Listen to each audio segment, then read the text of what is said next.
For 50 years, they kept it hidden. A 4-page letter so shocking that Judy Garland's own family tried to make sure it would never be found. But now the truth is out, and it's devastating. The letter reveals why she secretly called John F. Kennedy at night, what really happened with Frank Sinatra, and the devastating childhood trauma MGM covered up for decades. This heartbreaking confession reveals why she really died, and it wasn't an accident. John F. Kennedy called her at 3 a.m. Frank Sinatra destroyed the evidence. 5 husbands kept her secret. But Judy Garland's final letter changed everything. Written days before her death, it reveals who really fathered her children, where the missing MGM millions went, and the famous name she whispered at the end. When her family found it, they were devastated. They begged the press to bury it. But now, the truth about America's sweetheart is too shocking to hide. Judy Garland's story didn't start with glitter or glamour. It started with a secret. In 1921, when her mother Ethel found out she was pregnant again, it wasn't something to celebrate. Her father Frank even considered ending the pregnancy. But a close friend, who was a medical student, warned them against it. And so, on June 10, 1922, in Grand Rapids, Minnesota, Frances Ethel Gumm was born. She was their youngest daughter, and from the beginning, the stage was her second home. Her parents ran a local theater, and even before she could read or write, she was surrounded by lights, music, and applause. By age 2.5, little Frances had already made her debut. On a freezing December night in 1924, she stepped onto her father's stage and sang Jingle Bells. The audience loved her. She didn't want to leave the spotlight and had to be pulled off the stage, kicking and crying. That moment revealed something deep. She didn't just enjoy performing. She needed it. Years later, she would admit that the only time she felt truly wanted as a child was when she was performing. The stage wasn't just a career for her, it was an escape. In 1926, the Gumm family suddenly left Minnesota and moved to California. On the surface, it looked like a career move, but underneath, it was about saving face. Rumors about Frank Gumm's relationships with young men had started to spread. So they packed up and headed for Lancaster, California, just a few hours from Hollywood. There, Ethel doubled down on pushing her daughters into show business, especially little Frances. But life wasn't glamorous. They were often broke and even lived in their car at times. Still, Ethel kept pushing the girls to perform, while the family slowly fell apart. Frances watched it all, her father's secrets, her mother's bitterness, and it left a mark that never faded. As the Gumm sisters' act grew, Frances began to stand out. She had something her older sisters didn't. When they sang together, the audience's eyes always went to her. By 1929, they started appearing in short films. But behind the scenes, Ethel knew what was happening. Frances was becoming the star. Tensions grew within the family, and Ethel began to push her youngest daughter into the spotlight more aggressively. By 1934, the act was solid, polished, and tired of the name that made people laugh. The Gumm sisters sounded silly. That year, at a performance in Chicago, a well-known comedian named George Jessel suggested a name change. And just like that, Frances Gumm became Judy Garland. The name Judy came from a song she loved, and the transformation was complete. A new name, a new identity, a new beginning. That new identity came with a powerful debut. On September 13, 1935, Judy auditioned at MGM. She was only 13. Her father rushed her to the studio so quickly, she didn't even have time to change out of her play clothes. She sang "Zing, Went the Strings of My Heart" and "Ailey." At first, It seemed like nothing came of it. But 3 days later, the studio signed her to a 7-year contract, without even asking for a screen test. Just weeks later, her father died from spinal meningitis. He never saw how far she would go. In her first year at MGM, Judy didn't quite fit anywhere. Too old for child roles, too young for adult ones. She appeared in a short film, Every Sunday, with another teenage singer, Deanna Durbin. Then MGM loaned her out to 20th Century Fox to film Pigskin Parade, her first full movie. She hated how she looked in it, but her singing stood out. The film was a hit, and critics took notice of her powerful voice. When her short, Every Sunday came out later that year, Durbin had already moved to Universal and become a star herself. Judy's climb was slower, but it was coming. Then came the moment that changed everything. In 1937, for Clark Gable's birthday party, Judy sang You Made Me Love You, reworked by her mentor, Roger Edens. She didn't want to sing that song, but he convinced her. She performed it like she was singing directly to Gable himself. Louis B. Mayer was so impressed, he had the performance added to MGM's next big movie, When Broadway Melody of 1938 hit theaters. Her number was unforgettable. It made her a star almost overnight. MGM immediately cast her in more films and signed her to a record deal. That one song opened every door. Around the same time, she was cast with Mickey Rooney in Thoroughbreds Don't Cry. It was their first movie together, and it launched one of the most iconic pairings in film history. Both had grown up in vaudeville, and both carried the emotional scars of unstable childhoods. Judy fell hard for Mickey, but for him, she was more of a friend and co-star than a love interest. They had undeniable chemistry on screen, though. In Love Finds Andy Hardy, she played the sweet girl next door pining for Rooney's character. That unspoken longing became a theme in many of their movies together. They made 8 films, and their work kept MGM's profits soaring through the late 30s. But while Judy's career was on the rise, her life behind the scenes was spiraling. From the moment she signed with MGM, she was judged by how she looked. Executives called her names. Louis B. Mayer called her My Little Hunchback. They told her she was too short, too round, too plain. At just 13, she was put on crash diets: chicken soup, black coffee, and cigarettes. MGM gave her pills to stay awake, pills to suppress hunger, pills to sleep.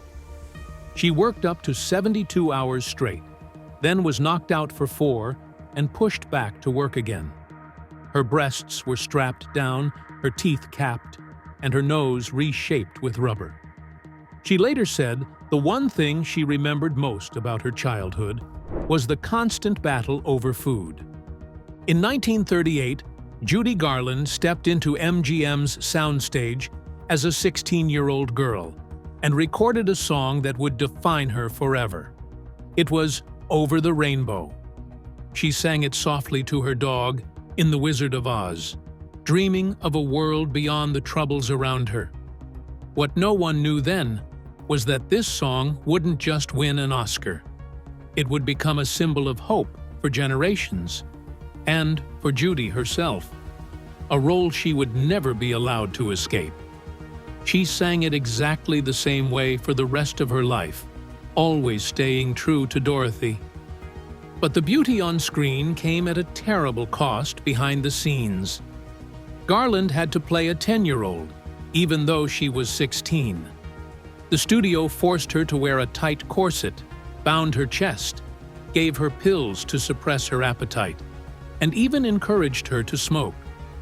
The snow she fell into was made of asbestos. One cast member caught fire, another nearly died from toxic makeup, and even her dog Toto was injured. All that suffering, and she was paid less than $10,000. Still, her talent couldn't be ignored. The Academy gave her a special award in 1940 for her work in The Wizard of Oz and Babes in Arms. She was only 17. The film itself wasn't a huge success at first, but it would later be called the most watched movie of all time. MGM had spent a fortune making it, but the real treasure was the girl they marketed as the Ugly Duckling. That label came from the studio itself. Louis B. Mayer called her too short, too heavy, and not pretty enough. They didn't know how to cast her, so they created a role for her as the plain girl next door. Then came Meet Me in St. Louis. Judy didn't want to do it at first, but it changed everything. She played Esther Smith, and for once, she looked radiant on screen. One of the film's most famous scenes came when she sang, "Have Yourself a Merry Little Christmas." The original lyrics were so dark that she refused to sing them. She insisted they be changed, and because of that, the song became a timeless classic.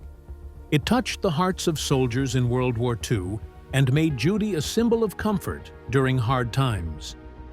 In 1946, she starred in The Harvey Girls, a musical set in the American West. It was supposed to go to Lana Turner, but Garland took it on. The big number, On the Atchison, Topeka, and the Santa Fe, became a nationwide hit. She nailed her solo section in one take. The song dominated radio, stayed at #1 for 7 weeks, and gave her another Oscar-winning tune. That was Garland at her peak, disciplined, powerful, and unstoppable when the camera rolled. She also played a huge role in launching Gene Kelly's career. She fought to cast him in For Me and My Gal, even though he had never acted in a film before. She was just 19, but already had enough influence to make it happen. Kelly later said she helped him adjust to film acting and even protected him from their harsh director. They worked together again in The Pirate and Summer Stock, but by 1950, Garland was in crisis. Her drug use had gotten worse. She had been kicked off Annie Get Your Gun, spent months in a mental hospital, and barely got through Summer Stock. Still, MGM let her finish it, knowing how much she had done for the studio. Then came Easter Parade. Gene Kelly was supposed to star with her, but he broke his ankle. Fred Astaire came out of retirement to replace him. The two legends danced together on screen for the first and only time. Judy had her husband fired from the project and still gave one of her best performances. The film was a huge hit, the biggest musical of 1948.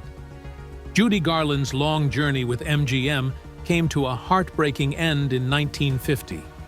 She had grown up under studio lights, but by the time she was 28, she was drowning in addiction and mental health struggles. It all started unraveling during the 1947 filming of The Pirate, when she suffered a nervous breakdown and cut her wrist with broken glass. She recovered just enough to finish Easter Parade, a hit with Fred Astaire, but the darkness never really left. Then came Annie Get Your Gun. Judy clashed hard with director Busby Berkeley. She was fired and replaced by Betty Hutton. Somehow, she pulled herself together one last time to finish Summer Stock in 1950. But during Royal Wedding, she kept missing her call times. That June, MGM suspended her. By September, the contract was gone. She'd been with them since she was a child. That final rejection led to another suicide attempt.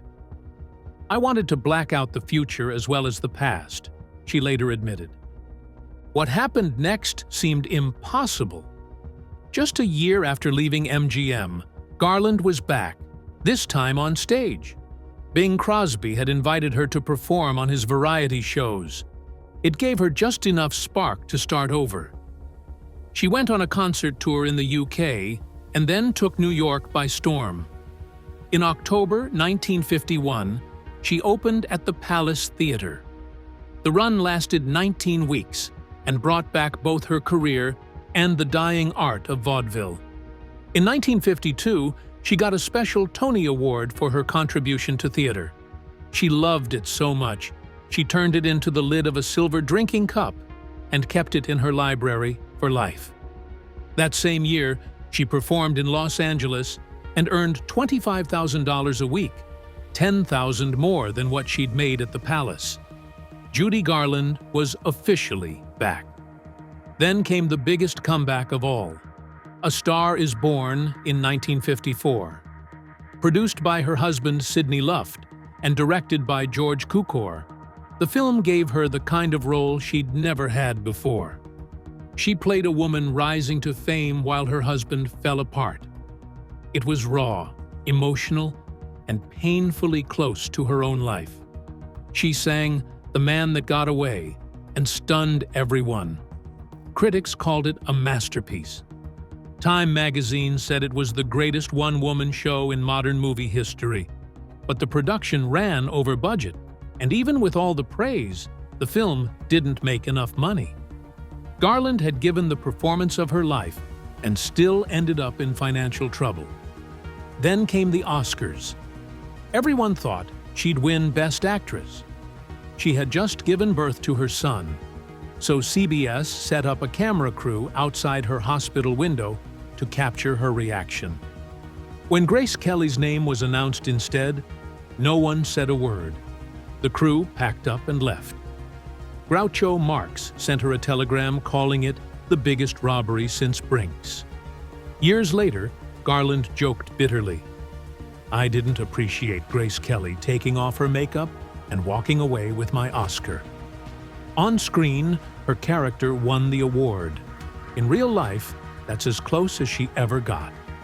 In 1955, Garland made a splash on television with CBS's Ford Star Jubilee, their first full-scale color broadcast.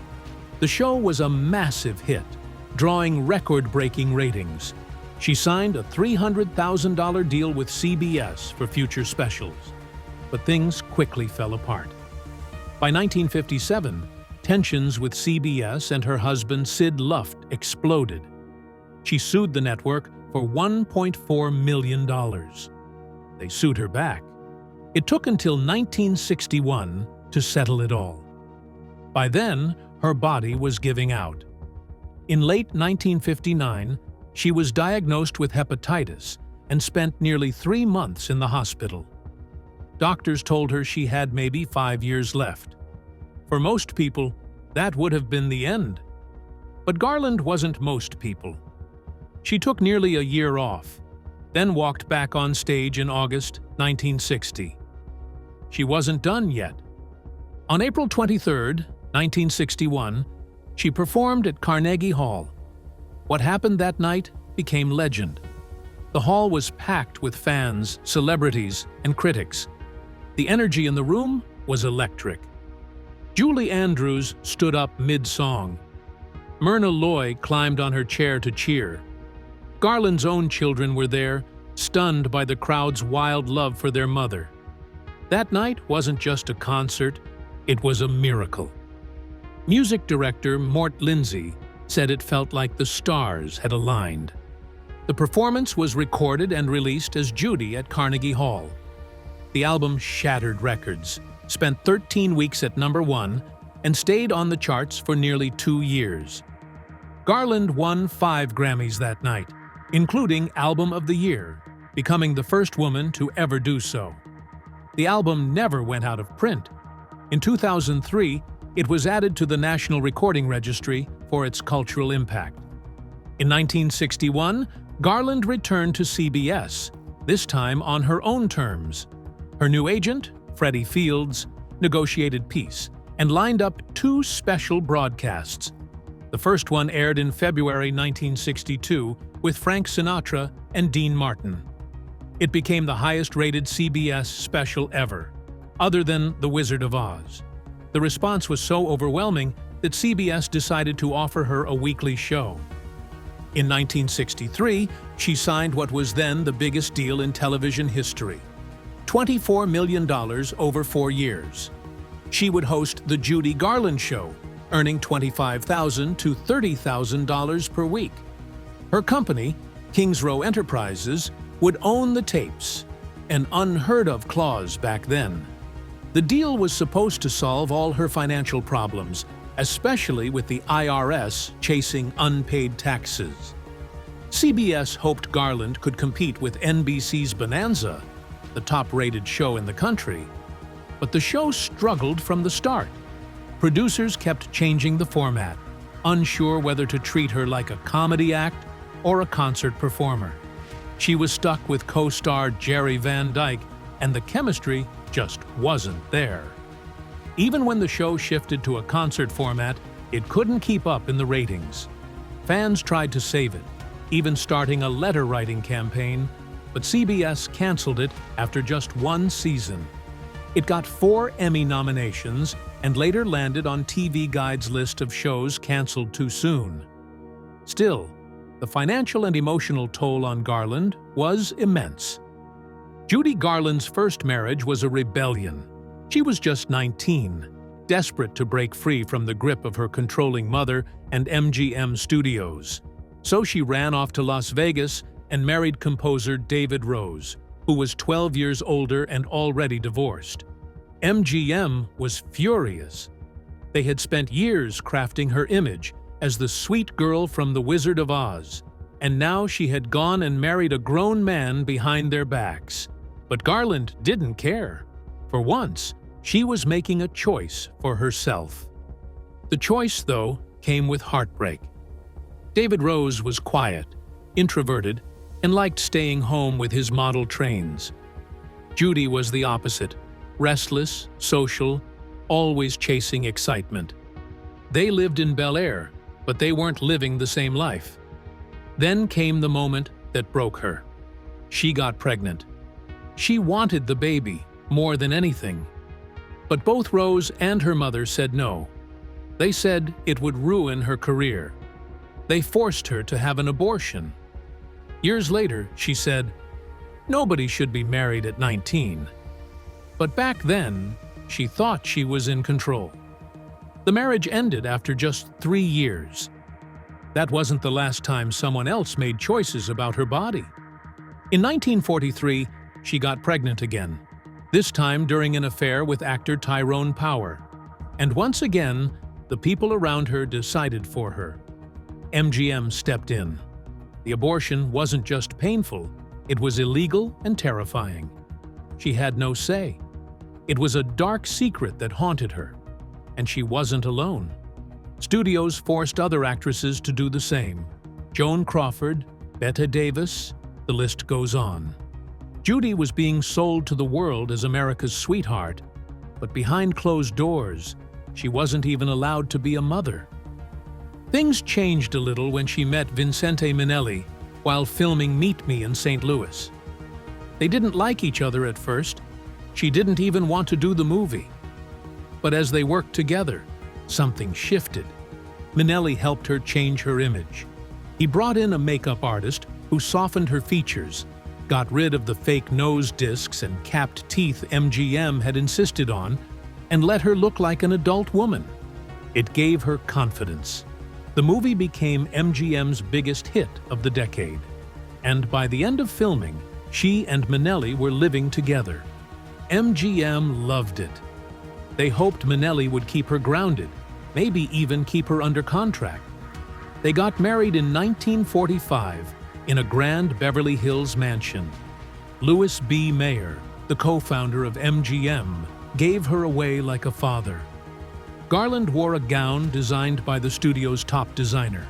But Minnelli had secrets. He was known to prefer men, though that wasn't publicly acknowledged at the time. Still, the affection between them seemed real, and they worked well together on films like The Clock and The Pirate. Then, on March 12, 1946, Judy finally got what she had been denied for years. She gave birth to her daughter, Liza Minnelli. It was one of the happiest moments of her life. The baby's name came from an old Gershwin song, and she was surrounded by legends from the start. Kay Thompson and Ira Gershwin were her godparents. Liza even appeared in one of Judy's films when she was just 3. The marriage didn't last, but Liza grew up to become a star in her own right, earning every major entertainment award in the business. After the divorce, Judy's life spiraled. MGM dropped her. Her career was on the rocks. Then she met Sid Luft. He wasn't from the Hollywood crowd. He'd been a pilot, a boxer, a brawler. But he saw potential in her. They married in 1952, and this time, Judy had a partner who pushed her career forward. Luft produced her comeback film, A Star is Born, in 1954, and she got an Oscar nomination. They had 2 kids, Lorna and Joey, and for a while, things looked better. But it didn't last. Luft drank, gambled, and hit her.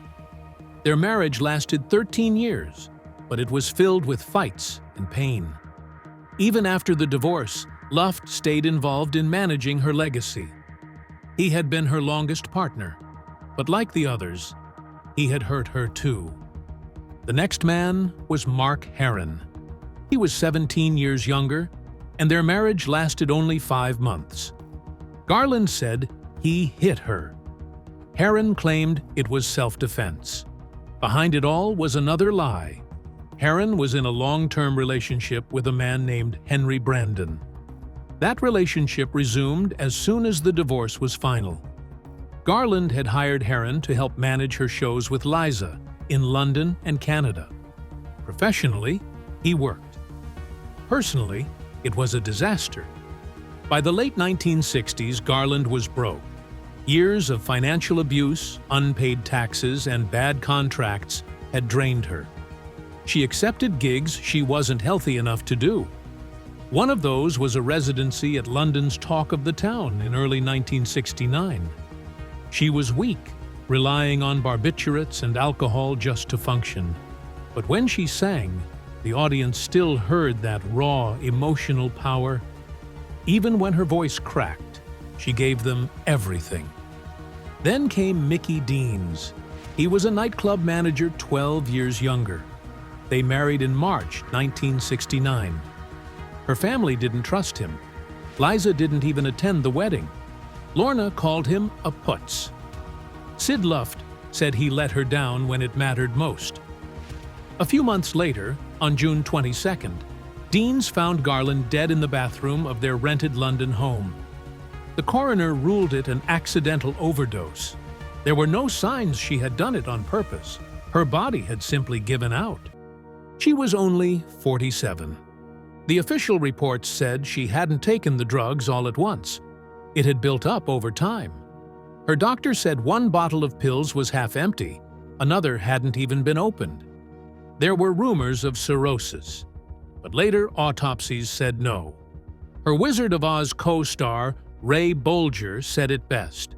She just plain wore out. Liza was filming when she heard the news. She cried for days. Lorna felt nothing but rage toward Deans.